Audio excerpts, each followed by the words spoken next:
I spent the last month training 7 different pastors, and here's what happened. Over the last month, I've had 7 different guys under my tutelage, and no 2 of them were the same. Everybody had their own issues, their own difficulties, their own things that they had to overcome. And one had to do simpler workouts. One needed to slow down his fat loss. One had to learn how to travel without blowing his progress, all of this stuff. And in this video, I'm going to walk you through the problem that each of these guys ran into, how we solved it, and then at the end, I'm going to show you what you can do and the results of the changes so that you can get the same results yourself. And all throughout, you're probably going to find somebody who sounds a lot like you, somebody who's got the same issues. So let's just dive right in. 7 pastors, 7 problems. So, Pastor Anthony, he wanted to look better in his clothes. Now, everybody wants to look better in their clothes, right? But the problem was he was losing a lot of fat, and he'd been doing it for a long time. In fact, he's lost over 50 pounds just by dieting, by doing some workouts. And the issue then became he lost so much fat that then it was time to start building muscle. And I think this is counterintuitive to what people think. A lot of people assume that if you just get really lean, then you're going to start filling out your clothes better, but you have to build the muscle underneath of where that fat was. And a lot of times people, they will even like diet down, and in the process, they're cutting down their muscle. They're actually atrophying in the process. And so we obviously don't want that. What we need is both. So we need to diet down and cut fat, then we also need to build muscle. And so it's not his fault for not knowing that or for not, doing that yet. It was just time to start implementing some things. So here's what we did is we went to maintenance calories. And what maintenance does is it gives you enough calories so that you are not in a deficit anymore. That just means if you burn 2,000 calories a day, you eat 2,000 calories a day. What this does is it evens out the amount of food that you're eating, and it gives you enough energy so that you can begin building muscle instead of just sparing your muscle. So if you're in a good diet, then you're going to be cutting down in your fat, but you're also going to be maintaining the amount of muscle that you have, or even potentially growing some of that muscle as well. So what you want is when you're in a diet to maintain all of the muscle that you have, but when you come out of that and it's time to start building more muscle, you actually want to start building some. And the way to do that is with your maintenance calories. So at the end, like I said, I'm going to show you guys what actually happened on the other end. But Pastor Mike, number 2, he couldn't fit in workouts. And the issue was he has a very busy schedule. So he is a pastor. He also works in business full time. He's a store manager. And so he travels around to different stores and he walks the locations with the managers there.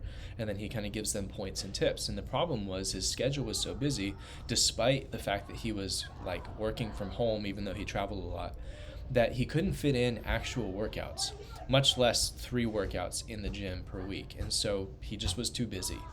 So what we did instead is, instead of trying to just, force it and be just tough it out, it's your mindset or whatever, what we did is we just made a usable workout framework. And what this does is it shortened the amount of time that he had to spend doing workouts. We also shortened the distance that he had to travel by going from a gym. What we did is we swapped it to doing at-home workouts. And so these at-home workouts were just body weight. He's got some dumbbells, and he was able to do things just at the house while he was working or in between some of his breaks and stuff. And that's given him the freedom that he needed in order to do stuff at home that would be productive, but also not waste a bunch of time, not cram yet another thing into an already busy schedule. Another thing that he did on his own, I didn't coach him to do this, is he read that book, Atomic Habits by, I think, James Clear. And in that book, he talks about habit stacking. And so what he did is, before I even talked with him, when he would be making his coffee in the morning, on top of that, he would stack a habit of doing some push-ups or doing some sit-ups or something. And so what happened is, instead of doing this is my workout time, he just fit his workouts in time that already existed. So this is I'm making coffee time, Or later on, this might be his, his Bible study time, and he's going to have to stand up to go to the bathroom or to go eat food or something. So maybe you can stack in a habit like that. And so instead of having a full workout, instead of driving to the gym, getting ready for the gym, changing your clothes, doing a whole different thing, you can just kind of fit in exercise on top of what you're already doing. So that brings me to the next guy. And this is Pastor Jack. And he wasn't losing weight quickly in this last month. So we started the month kind of slow, and I'm actually going to show you his graph here. This is Jack, and at the beginning you can kind of see he had a quick drop off, but then we went right back up where we were. And this is not very fast, but by the end of it, he just dropped weight precipitously.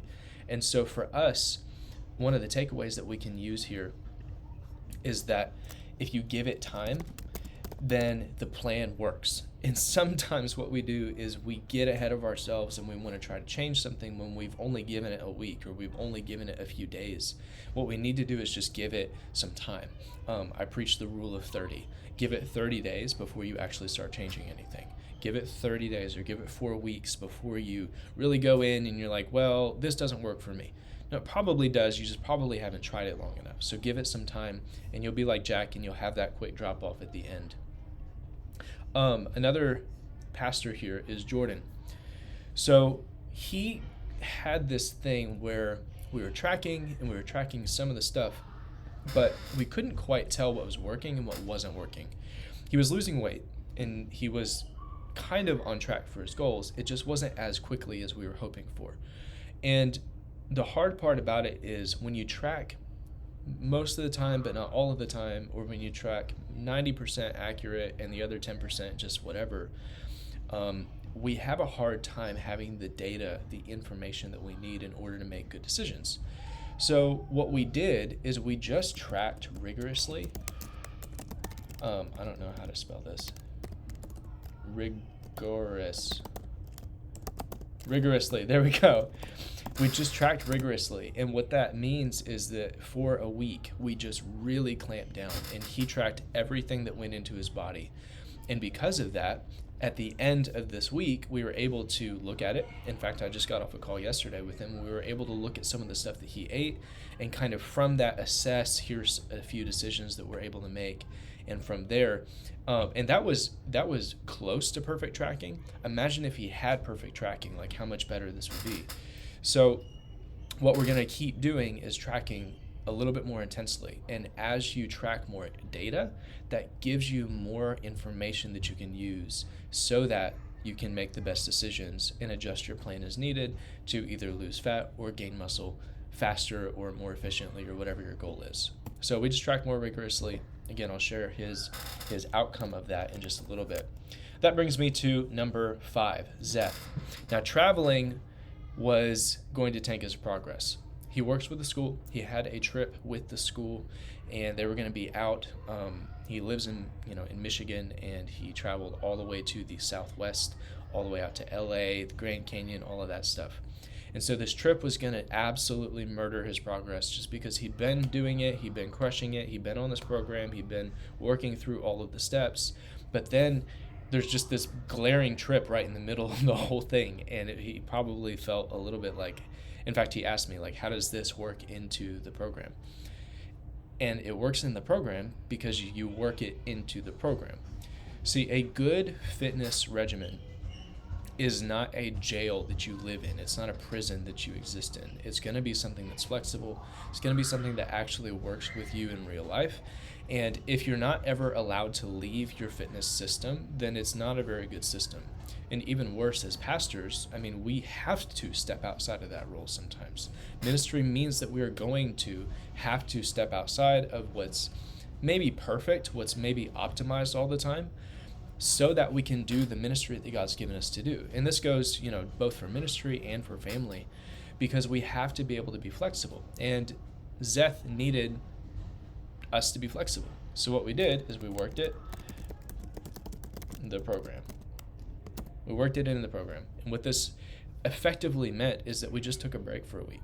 And we were like, Zeth, you're not going to die. Like, missing a few workouts is not the end of the world. I told him if you can get him in, great.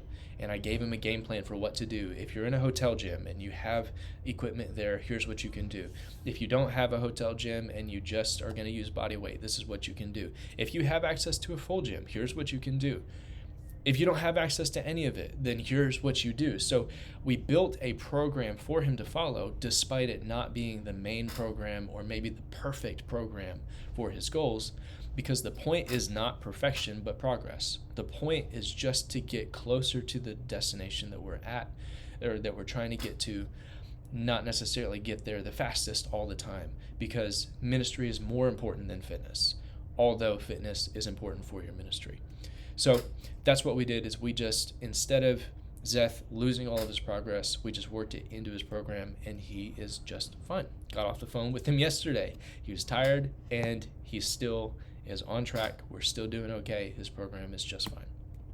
Now, this brings me to number 6, Pastor Justin. Justin did not want another complex or expensive nutrition system. Now, the issue is he had tried several different things. In fact, yesterday we were talking about how he was on Weight Watchers for some time, and it worked, yes. The problem is it's complex. You have to track everything, with the app. You have to buy their stuff sometimes. There's different programs like Noom or like Herbalife where you have to buy their supplements in order for their program to work. When really you don't need to buy their stuff, you just need to do the principles that their stuff helps you accomplish. And in our case, for fat loss with Justin and muscle gain, you need to eat enough protein, you need to do good workouts, and you need to eat in a caloric deficit. That way you lose fat and you maintain or build muscle in the process. He didn't want something complex, but what I just told you is very simple. And so what we did is we used a simple system.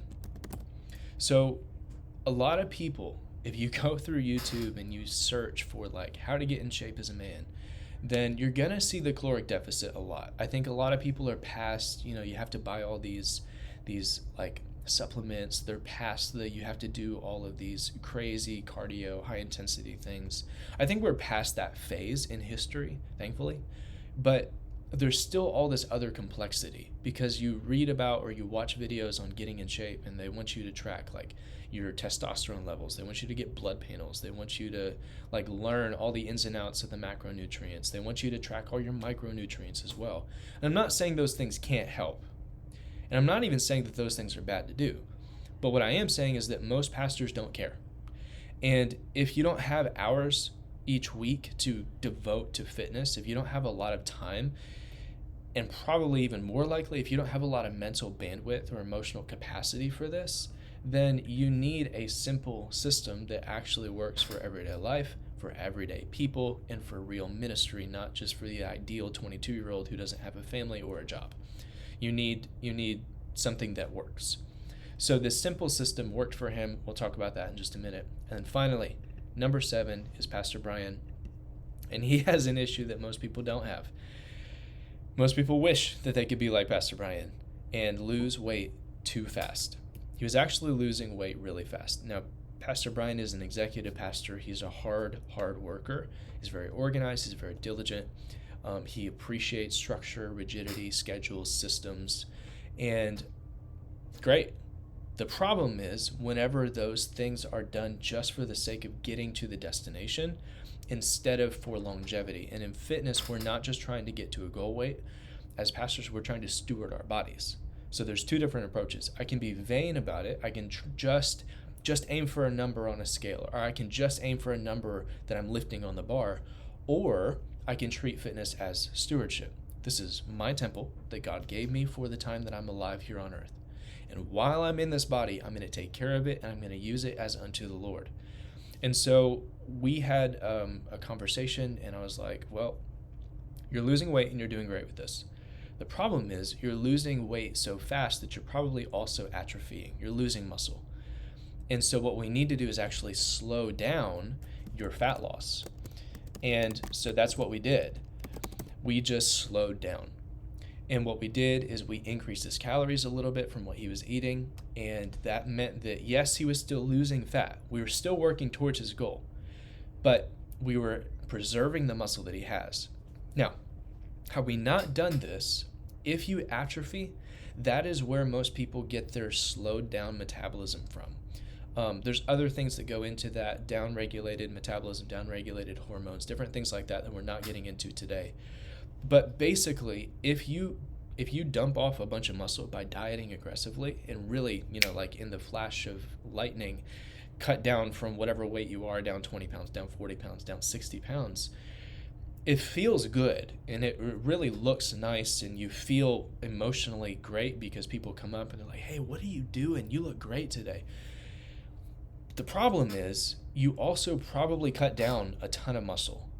And if you do it too fast, then what that means is that by the time you're done with your diet, you've downregulated your hormones and your metabolism, and that means it's going to be easier to regain the fat afterwards.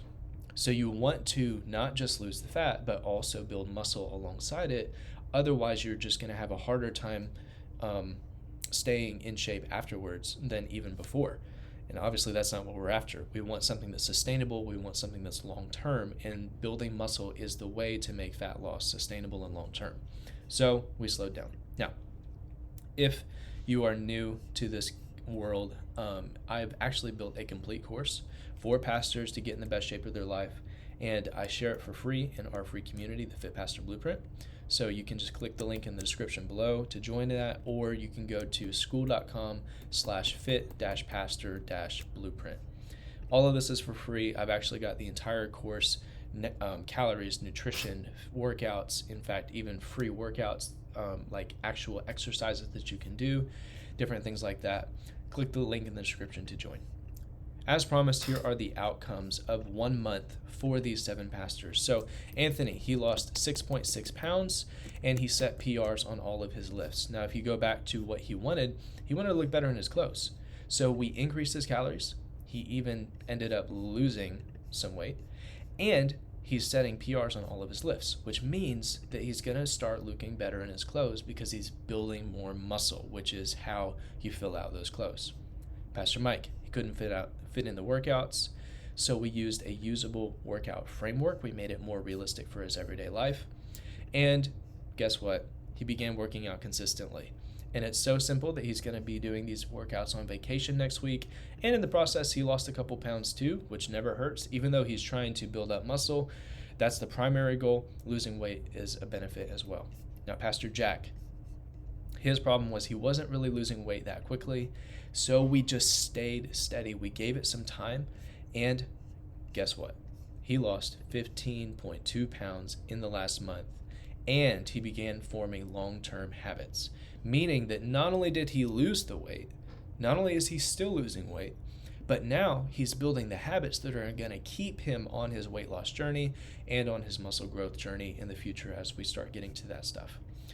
Now, Pastor Jordan, initially we couldn't quite tell what was working and what wasn't because of some of the tracking, so we tracked rigorously. Now, what is happening? So we found a few tweaks yesterday to his diet to get faster fat loss, and now he's losing 1 pound per week. He's right on schedule. He's being very consistent, and it's kind of a dialed-in thing. And this is at like 80% good. Imagine if we have 10%, is what I told him, or excuse me, not 10, 100%. When we get to that spot, as we improve this tracking, we're going to start seeing that weight fall off even faster and faster and faster, and I can't wait to share that in the future. Pastor Zeth, he went on a world tour. He was fearing that traveling would tank his progress, and so we worked it into the program. What happened is he got home from vacation. He's still on track, and he lost 4.8 pounds in a week. Next up, Pastor Justin. He did not want another complex or expensive nutrition system, so he needed a simple system. That's what we built for him. And in the last month, he's lost 4.4 pounds using just a calorie tracking app. Very simple, straightforward. You just plug in your stuff, and that's all he needed to do. No complex macronutrients, no vitamins and minerals and all of these other things that would add complexity and difficulty. We just counted calories, and it was very simple, and it worked. He's lost a pound a week or more. And more to come. Then finally, Pastor Brian. He was losing weight too fast, so we slowed him down, and at the end of this, he's lost 14 pounds in a month, and he started building muscle to keep it off. And you can tell if you're building muscle because you start increasing in your lifts. You're able to add reps or weight or both. And in his case, he's right on track with his lifts. He's adding more weight, he's adding more reps, he's getting stronger. Because of that, he's building muscle. Because he's building muscle, these 14 pounds that he's lost so far, not only is he going to keep losing weight, but he's also going to keep it off long term because this is now a sustainable situation. So after the last month of training these 7 pastors, that's the outcome. That's the differences. Those are the 7 pastors and their 7 different problems. And the point of this is that everybody has a different problem. Everybody has different struggles. Maybe you relate to one of these 7 guys. Hopefully their solution can actually help you out as well. But whether it does or not, I hope that you'll actually take the principle behind this and learn from it. Here's the principle. Identify the one thing that's holding you back and solve that one thing. For some of you, you need more accountability. For some of you, you need a clear plan. For some of you, you just need to make little tweaks like tracking more or changing to a more simple system. So whatever that is for you, make the change and make it today. If you need help, you need encouragement, then go join the Fit Pastor Blueprint. I would love to walk with you on that journey, help you out in the process. And just for proof, here's Anthony's graph. Here is Mike's graph. Here's Jack's graph, Zeth's, Justin's, Brian's, and here is our call today. I will see you guys on the other side. Hope that you have a great day. Thanks for joining.